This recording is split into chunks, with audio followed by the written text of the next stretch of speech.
There are other kinds of darkness in London besides the fog and the night, and the heart of this part of the city is the darkest of all. The darkness found in the Bijou Cinema. The flickering shop lights illuminate the hustle and bustle of the city, and sometimes they go out. I can't believe it. Something is in the air tonight. However, crowds of people aren't so much afraid of the dark, but are having a laugh instead. Folks joke on the underground, and the mood becomes light. I really can't stand the lights are going out. Doesn't scare us at all.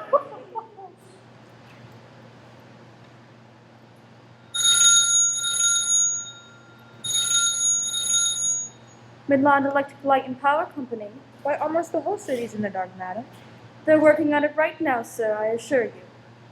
Midland Electric Light and Power Company.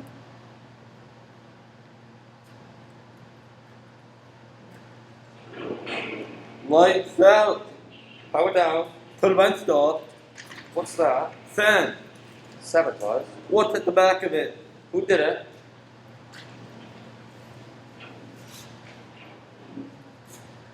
Carl Anton Verloc is on his way home from an errand of sorts. I should perhaps explain that home is a modest flat over a cinema he runs with his wife, an American named Winnie. And the errand, well, let's just say that when he returns home, the first thing he will do is wash the sand from his hands. And now, Sabotage!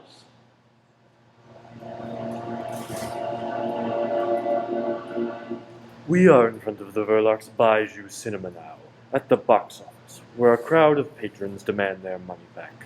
We need our money! I know how the law stands, Mrs. Verloc. You broke a contract, therefore you broke the law. The blackouts everywhere. Just look up and down the street. I pay my money to look at the pictures. If I want to sit in the dark, I can simply do it at home. Yes, free of charge. Or I can stay at home and listen to the radio. Who does that anymore? Who would want to do that? We need our money? I think it's a blinking shame, robbing the good people like that. Ted, what are you doing here? Just thought I'd lend a hand in your hour of need, Mrs. V. That won't be necessary. You can go back to your green grocery stand, Ted. I've got things under control.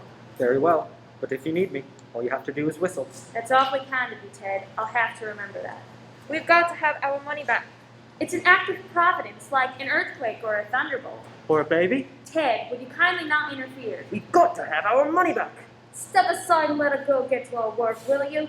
I'm sorry I'm so late, Mrs. V. Oh, Renee, are you a sap for sore eyes? Or nearly blind ones? I had a hell of a time trying to eat my eggs on toast in the dark. Half of it's in my ear now. The patrons want their money back, Renee, but we can't afford it. I do wish Mr. Verloc would come. Rotten place. Can't even see in the pictures. Listen to them, Renee. They're getting nasty. Nasty? Well, you leave them to me, Mrs. V. Thank you. Hand me that flashlight, Renee, would you? Please, I'm going to see if Mr. Verloc has returned. Don't be long. I won't. With the flashlight leading her on, Winnie makes her way through the dark cinema and into the living quarters she shares with her husband and younger brother Stevie. When she reaches her bedroom, she finds somebody's been sleeping in her bed, and he's still there. Have no fear, it's only her husband. Carl, when did you get home? I haven't been out. You weren't 20 minutes ago when I called for you. It was asleep. Why are you shining the torch on me? Can't you switch on the light or something? We can't, it failed.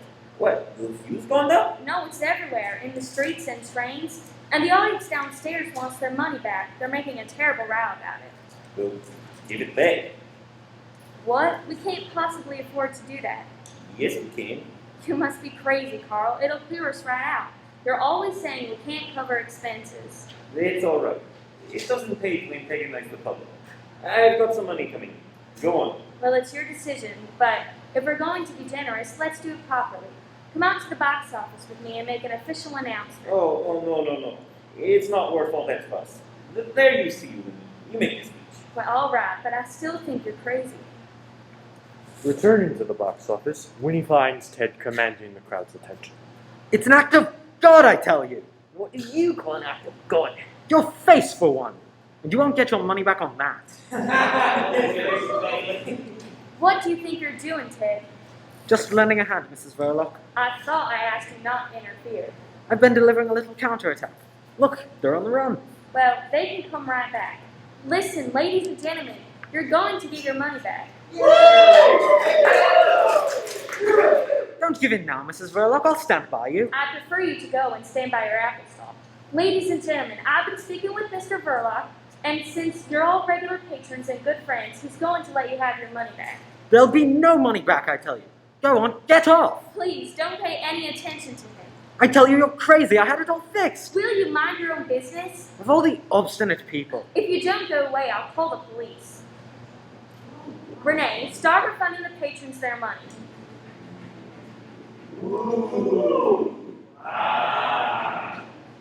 Let there be light. And there was. Thank you for your trouble, Ted. I'm sure you meant well. Not at all. I like trouble, Mrs. V. Business back to usual. Mrs. Jones, the Verloc's cook, stops by to see Winnie on her way out. The vegetables are all ready for dishing up, Mrs. Verloc. I've got to hurry home now because my husband's having trouble with his kidneys again, and I can't leave him for long. Your young brother's looking after them. What? The kidneys? No, the vegetables. Good night, Mrs. Jones. Same to you, Mrs. Verloc. In the kitchen, Winnie's younger brother Stevie helps prepare dinner as best he can. Alas, he is making a mess more than a meal. Oh no, I've done it again. Oh, Stevie, have you done all this by yourself? I tried. Oh, come on now. Don't be so modest. Sorry about the plate. That's all right. Now take off my apron and wash your hands for dinner. Winnie and Stevie bring the rest of the dinner to the table where Mr. Verloc is waiting. Well, Carl, we didn't have to pay the audience back their money after all. Oy, always that woman, Mrs. Jones, manages to make cabbage brown. I'm always telling her you like things green. I'll make you a salad. Stevie, run next door to Ted and get a nice big head of lettuce. Long or round? I like long best. Whichever's freshest, and tell Ted to charge it to our account.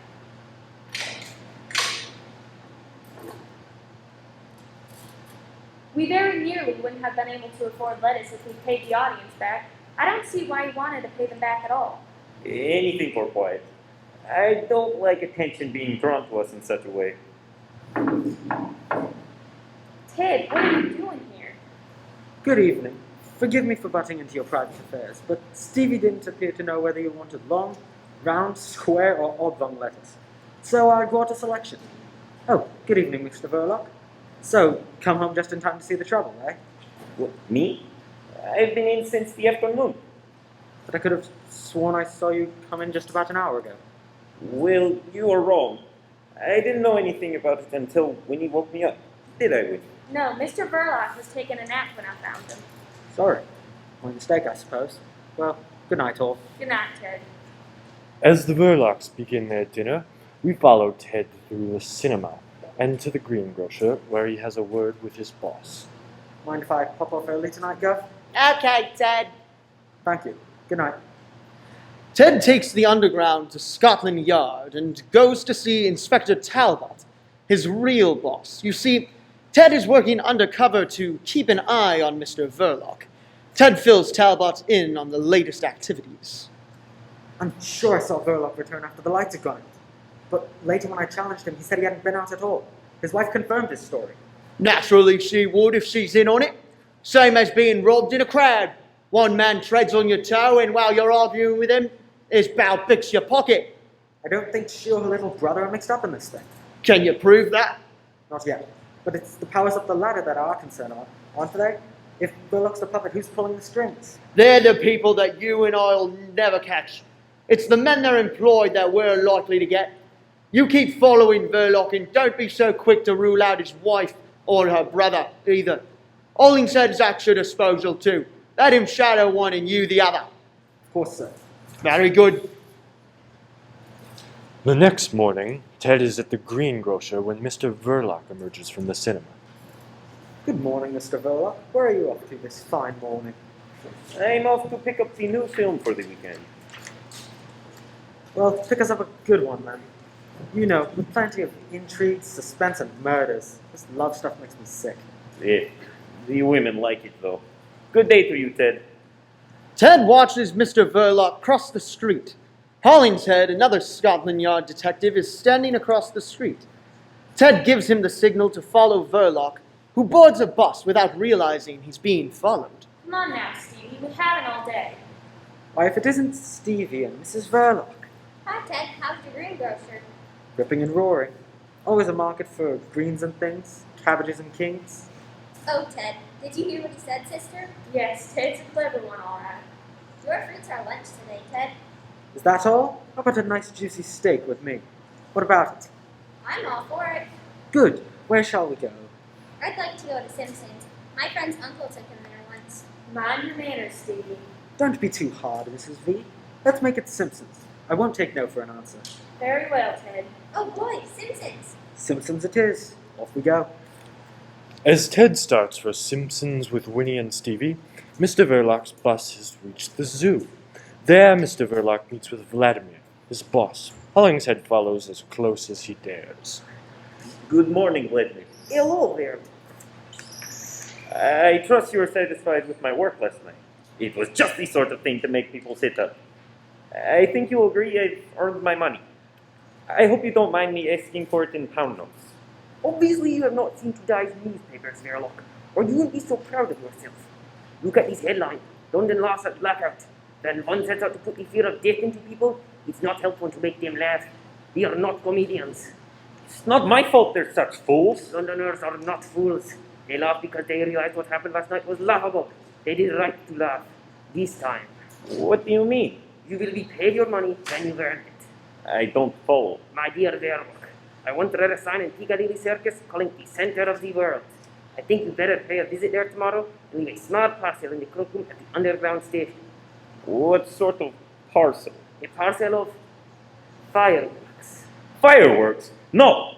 I'm not interested in being connected with anything that means loss of life. You'll have to get somebody else. I won't touch it.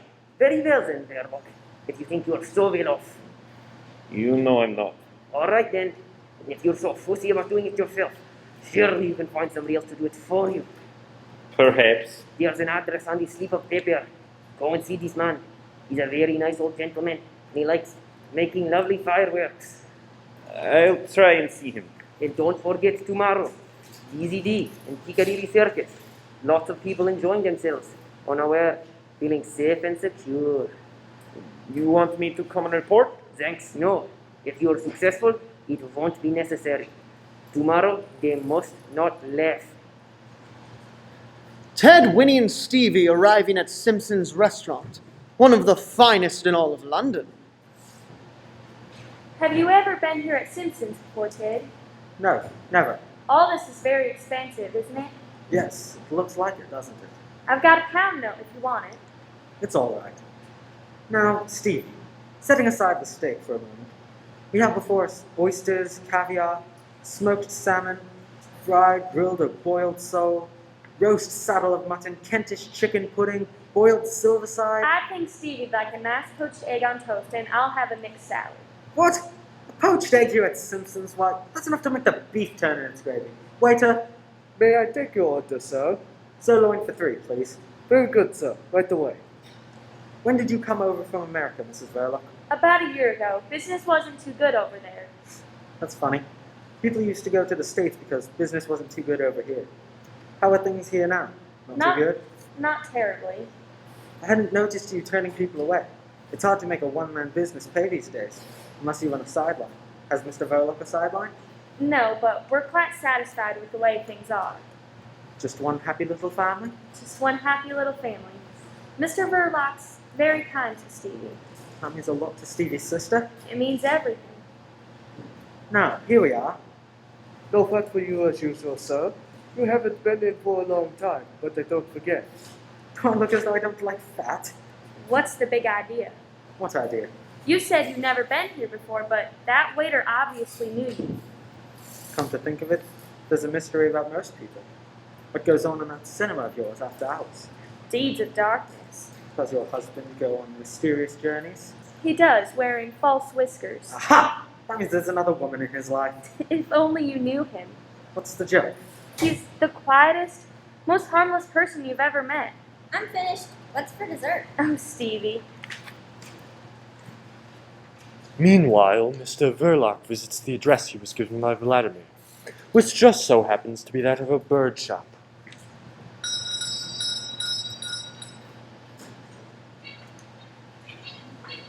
Behind the counter stands the proprietor, who goes by the name of the Professor. You remember, the kind old man who sells, shall we say, fireworks? At the moment, he's getting an earful from a rather unsatisfied customer. But I cannot understand, sir. This is one of my best songbooks. It sang all day before you purchased it. Perhaps in a few days it will settle down. Nothing will make it settle down. I've tried everything. Whistling to it, clapping my hands, frying bacon. No use. It just sits there. It makes me look silly. It's not the bird's fault, I assure you, sir. Isn't it? Perhaps it's resting. Have you thought of that, sir? Resting my eye. I'll have my tea now, please. There's your bird back. I want a canary.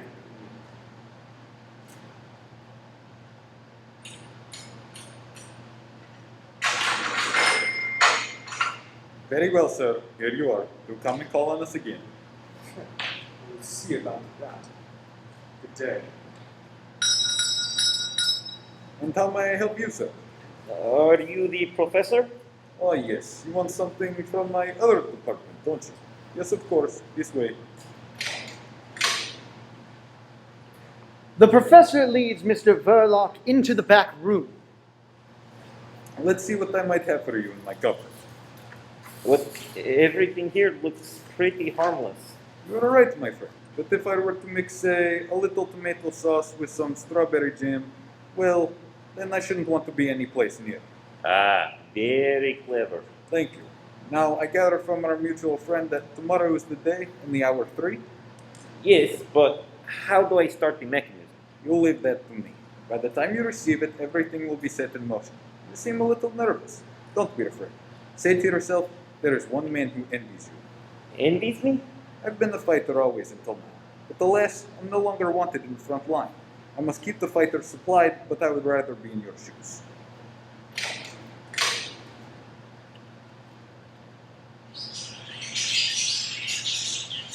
I will deliver the package to you tonight. Very well. Good day to you. And to you, comrade. Following lunch with Winnie and Stevie, Ted returns to Scotland Yard to update Talbot on his progress. Well, what luck with Mrs. Verloc? She knows nothing, sir. Nothing at all. What makes you think so? She has a straight answer to everything. But what about Mr. Verloc? I'm not certain, but if he's mixed up in this, he's certainly not giving himself away. Hollingshead has been following him today. Verloc went to the zoo, evidently by appointment, and met a foreign individual. He then proceeded to a bird shop in Islington. Bird shop in Islington? Doesn't mean much to me either. But Verloc had a lengthy discussion with the proprietor. Very good, sir. And where is Verloc now? He's returning to the cinema. You can meet Hollingshead there.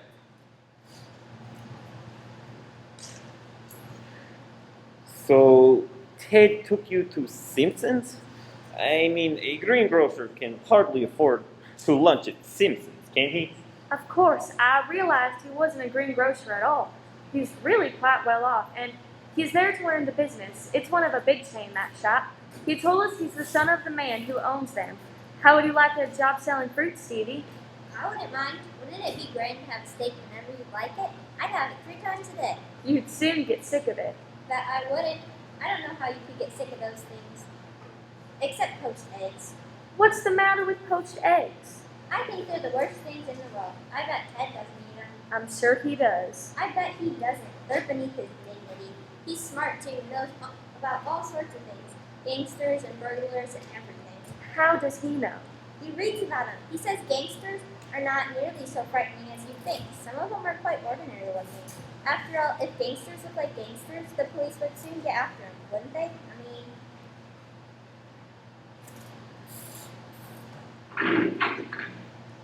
Why, good evening, Mrs. Verloc.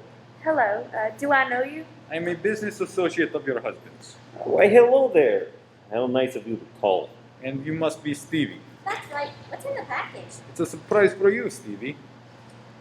A pair of birds. I just love them. Which one's the hen?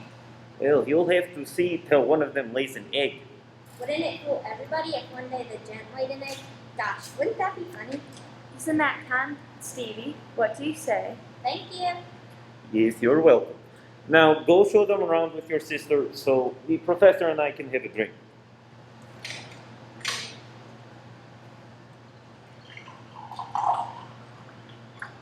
In the bottom of the bear cage, which I just presented to Stevie, is a trap drawer.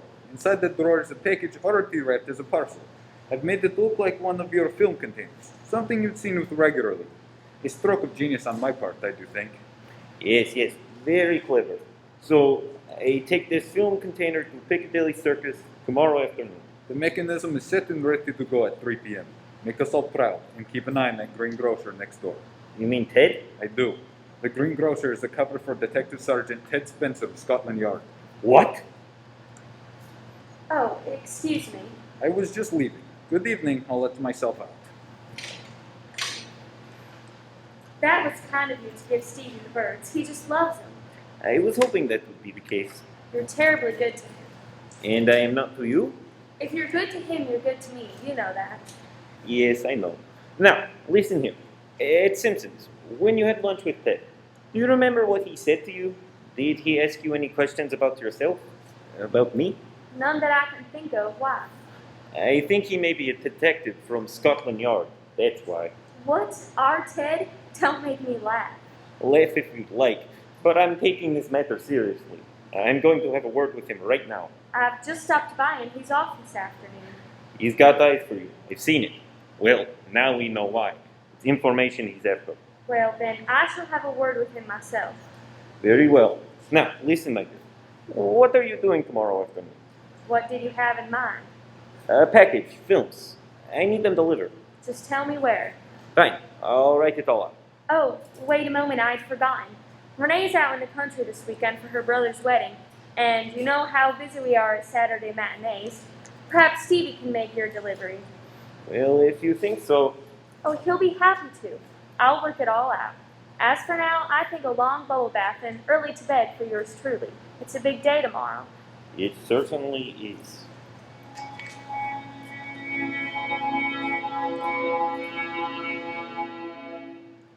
The next morning, Ted meets Winnie in the Bijou lobby. Forgive me for busting in like this. Oh, we're getting used to it, Ted, and I'm afraid we've nothing showing at this early hour. I'm sorry, Mrs. Verloc, but I'm here on business. Yes, the business of spying on our family. Mrs. Verloc, there's nothing personal in all this. Isn't there? You had us fooled, all right, trying to make Steve and me think you were our friend. Do you think I enjoyed it? Listen, I asked to be taken off this job this morning. You can guess why, but it's not as easy as that. In my job, you have to do as you're told. What have you been told? If it's about the man who came here last night, he came here on business about the cinema. That's just it. You've no idea what business they discussed. Whatever it was, I'm sure my husband has nothing to do with it. I hope you're right. Why do you say it like that? Because we believe there's something going on here connected with sabotage. The blackout the other night, you remember? Well, my husband hasn't anything to do with sabotage. He told me that night he'd been in all evening. That wasn't true. I saw him come back with my own eyes. I don't believe it. You're making things very difficult for me. I'm afraid I've got to ask you a lot of questions. I've told you before, he's the most harmless person in the whole world.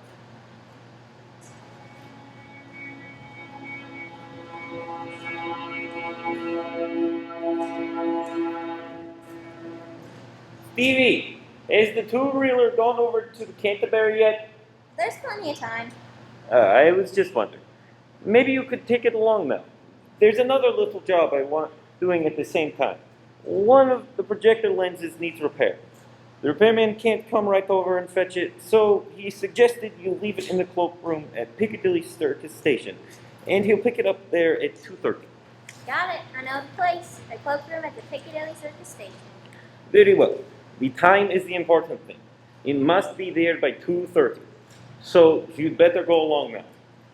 There's no hurry. You'll have to walk all the way. What? What for? Well, you know you can't take film cleans in public vehicles. Oh, yeah, I forgot. You needn't tell your sister that you're going as far as Piccadilly. You know how she is. Always thinking we're gonna get run over. She needn't worry. Now, hurry up. We might be late. Don't forget, it's got to be there by 2:30 at the latest. Here, take my watch. I've set it ahead by 5 minutes, so you won't be late. I'm going. That's a good boy. Hello, Stevie. What have you got there? I'm taking a two-reeler over to the Canterbury. Bartholomew the Strangler. That sounds a juicy one. Have you seen it? 14 times? Must be quite a wrench parting from it. Have you learned all of Bartholomew's tricks by now? I'm still practicing the fine points. Well, on your way, Bartholomew. So long. Careful of the crossing, Stevie. I can look after myself, can't I? Stevie, is Mr. Verloc in? Yeah, I just left him. Goodbye, Stevie. So long. Now, if you don't mind, may I see your husband? Right this way. You see, Mr. Verloc, I couldn't afford to let you in on this. Now I've put my cards on the table. I've come here to ask for your help, nothing more. I see. About that man who was here last night. I've been instructed to get a little information about him. We'd be very grateful if you'd help us. Well, any help I can give, of course. And I have some questions for you as well, Mr. Verloc. When did you first come to this country? Perhaps it would be better if you could put it down on paper, just a formality.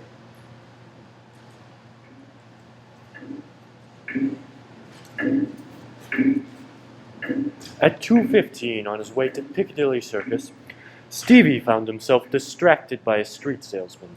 There's always someone in the street ready to steal your time and money. Ladies and gentlemen, may I have your attention, please? I want to ask you a question. What is it causes teeth to fall out? Why, a punch on the jaw. Pulling off my dog. I have here in my hand a tube of the most remarkable preparation of Sabotage. 6 pence for the small tube and a shilling for a large tube containing 4 times as much. Now let me give you just a little demonstration. I see here a young gentleman who I'm sure would be happy to assist me. Me? No, I wouldn't. Yes, you would. Come on, right up here in this chair, young fellow. Would I? All right, stay where you are. Don't get excited. I want you to observe, ladies and gentlemen, that the young gentleman's teeth are very dirty. They are not. Yes, they are. Now come on, open your mouth. That's a good boy. Salvador performs the functions that nature forgot. It cleanses the teeth, refreshes the mouth, and removes all traces of halitosis. Hello, what? Bad breath to you, sir. Same to you. Now, ladies and gentlemen, you'll observe that I unfortunately disarranged the young gentleman's hair, but that is easily attended to with this bottle of Mouthswell. Go on, buzz off, you little basket. Go on, what do you want? Go on, hop it. Time is the important thing.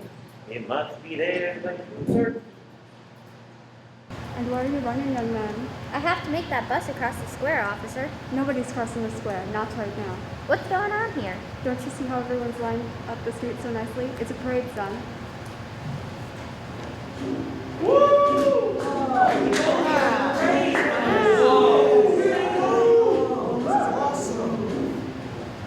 Oh boy, wait a minute. I don't have time for a parade. 250 bus Piccadilly, right on time. Careful of the crossings, Stevie. Tickets, please. I say, do you think we'll get to Piccadilly Circus by 2:30? Yes, 2:30 in the morning. It's already 10 to 3. Now hold it, big boy. You can't bring those on public vehicles. They're films, aren't they? Yeah. Then they're flammable. Go on, hop off. Well, you know you can't take film things in public vehicles, Stevie. But I've got to get to Piccadilly. I've got Bartholomew the Strangler. Oh, well, as it's you, Bartholomew, old fellow, you can stay on as long as you promise not to set about me or passengers. Thank you. Excuse me, what do we arrive at Piccadilly? 3 o'clock, ma'am. No, not more than a few minutes. Tickets, please. Hello, young fellow. You may sit here if you like, but mind my pooch. Thank you. What a cute dog. What's his name? Alfred.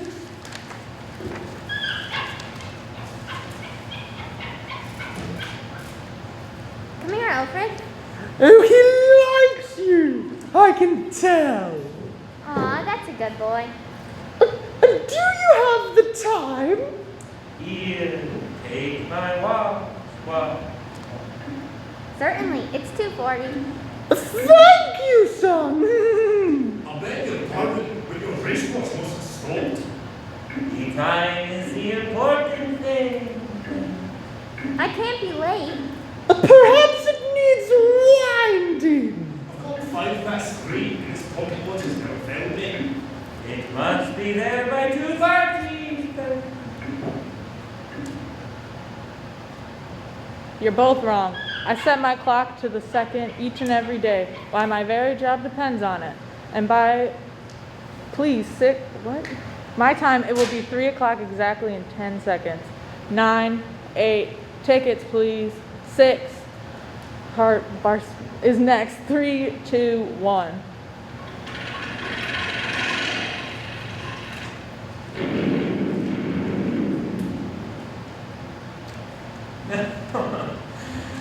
Well, I hope that satisfied you. I am no longer a threat. What about that drink now? No thanks. However, if you'd let me use your telephone? By all means.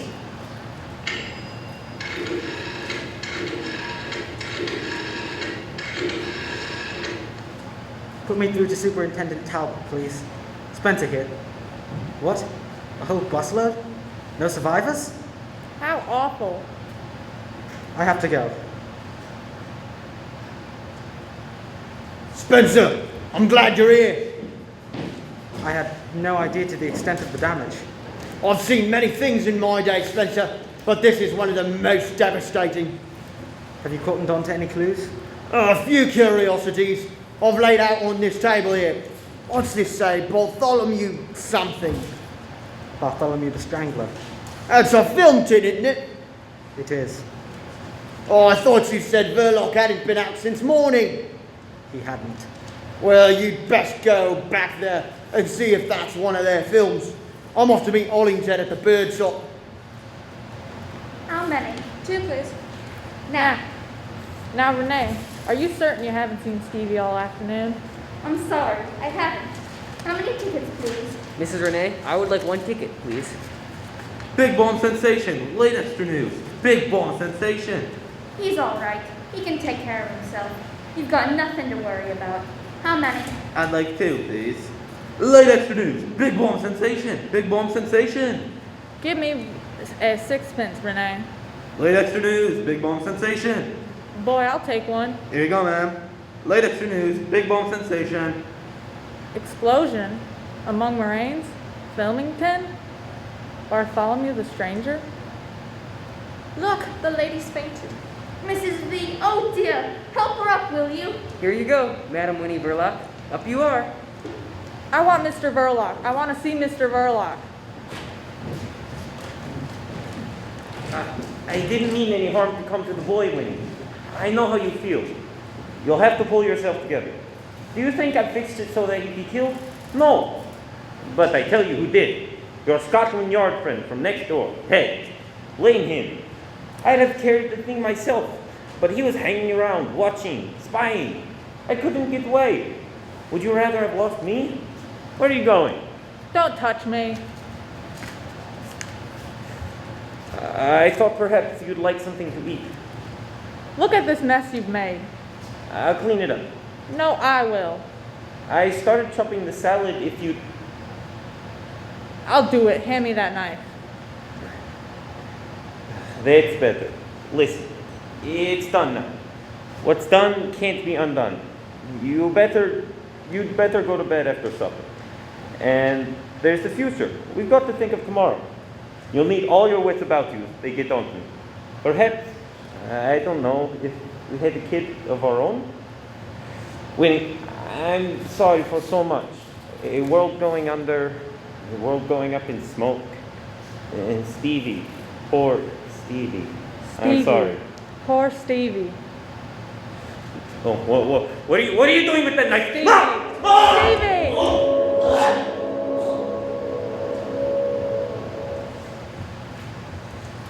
You've heard? I've heard. Yes, Ted.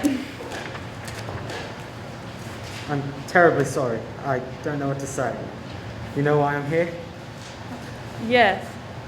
I have to arrest him. Yes. I'll help him if I can, of course. For your sake, if not for his. I'd do anything for you. You know that, don't you? It's very good for you, Ted. There's anything you can do for either of us. Things aren't as bad as that. The evidence against him, I admit. But nothing's going to happen to you. I know this isn't a very good time to tell you. I suppose I shouldn't tell you at all. But before I take him along, I want you to know that what happens to you means a lot to me. I didn't want to tell you how I felt about you, but there it is. I guess I'd better go get my coat if we're going. I can't stop shivering. It's just inside. For God's sakes, what happened? He was responsible. I'm responsible. It's all over, done with. Now, we must go. Here's my coat. I feel warmer now. Let's go. Go where? To the police, of course. No, hold on, wait a minute. Listen to me. You can't go through with this. You're not guilty. I know it was an accident. Anyway, you only did the hangman's job for him. I know the facts, but no one else does. What chance would you stand with the judge and jury? It doesn't matter. You're telling me you've nothing to live for? Is that it? Look at me. Put your arms around me. Ted! We're going to get out of all this. It's no good. I don't see how. Will anyone try and get in that room? Mrs. Jones comes in at 8 in the morning. You say we've got no chance? We've got 12 hours before anyone will find him. Ted! What now? Hello, Hollingshed. Inspector Talbot is coming from the yard. That man from the bird shop, the professor, he's on his way here in a taxi. We're to arrest him and Verloc upon arrival. Good work. Go see the woman in the box office. Her name is Renee, and she'll show you in. Are you coming, Ted? In a minute. There's the birdman in his taxi now. Then you'd better hurry, hadn't you? And Talbot's right behind him. I'll be there in a minute. Right in, Ted. Now's our chance. You mustn't look as though you've been crying. Come along. As Ted attempts to lead Winnie into the underground station, Hollingshead follows the professor through the cinema into the door of the Verloc home. Mr. Verloc, it's the professor. Congratulations on your work this afternoon, Mr. Verloc. You've made me and many others quite proud. Mr. Verloc, are you home? Put your hands where I can see them. Oh dear, Scotland Yard. You see my hands? See them? And do you see what I'm holding in this one? Once I let go of this button, I'm warning you, my friend, you better be far away. Dear God, I've got to get the audience out of this cinema. Ladies and gentlemen, please, may I have your attention? I'm Special Agent Hollingshead from Scotland Yard, and I must ask your cooperation. Ladies and gentlemen, I must ask you all to leave. No need to get alarmed. Ladies and gentlemen, please, I beg your attention. This is the most serious situation, and we must evacuate immediately. There is great danger here.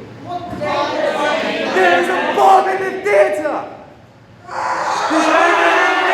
The bomb is set to explode in less than 2 minutes. There is no cause for alarm, but we must evacuate this cinema as quickly and orderly as possible. Inspector Tablet. I've no time now, madam. But I'm Mrs. Verloc. Ted was taking me along to the police station. I told him I wanted to make a statement. Oh, I see. Has a statement to do with your husband? That's right. Mrs. Verloc, is your husband inside that cinema? She knows nothing, sir. Yes, he's inside.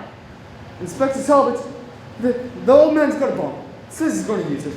Mr. Verloc? The other man, the professor.